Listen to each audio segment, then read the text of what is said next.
Today, we're going to discuss how to extract table data from a PDF file in C#. Hey, everybody, welcome back. Today, we're extracting table data from PDF files in C# using IronPDF. We'll cover three things: extracting raw text from a PDF, parsing that text into structured rows and columns, and then writing that result to a CSV file. So, before we begin, IronPDF needs to be installed via NuGet and your license key set in program.cs. Text extraction is part of the full feature set, so you'll want the key in place before testing output. So, first example, basic text extraction. We load a PDF using PDF document from file, then call extract all text on it.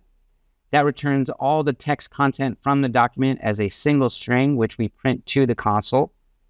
This is the starting point for any PDF text processing.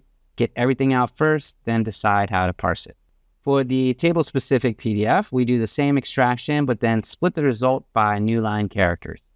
That gives us an array where each element represents one row of the table, and then from there, we can start working with the data structurally rather than as raw text blob.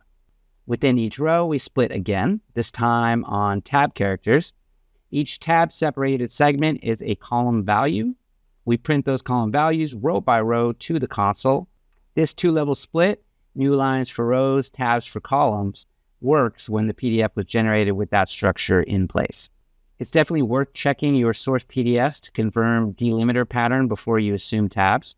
So now we take it further and convert the extract data to CSV. We define two paths, the input PDF and the output CSV file. The logic lives in two methods: extract data table from PDF and write data to CSV, which keep things clean and reusable. Extract data table from PDF reads text from the first page of the PDF, splits it into lines, and then skips anything that's empty or a header row. For each remaining line, it splits on tabs to get the column values.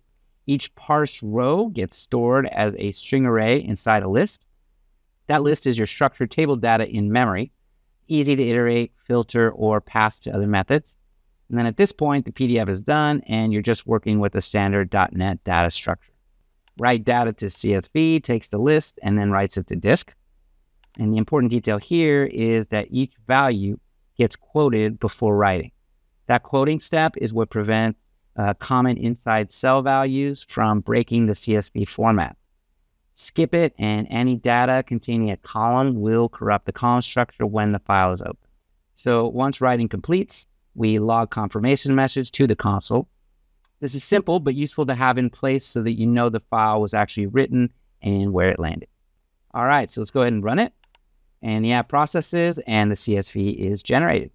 So open it, and the data maps directly to the original PDF file. Rows intact, columns in order, values properly quoted. The structure you see in the spreadsheet matches what was in the PDF, which is the whole point.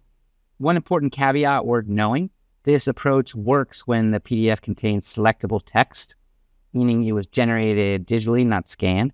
So for scanned PDFs, you need OCR first. IronPDF has an OCR support via IronOCR, if that's your use case. And that's it. That's the full pipeline: load, extract, parse, write, reports, invoices, data exports.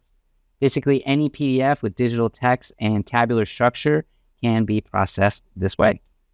From here, you can extend it to handle multi-page tables, filter specific columns, or push the data directly into a database instead of a CSV.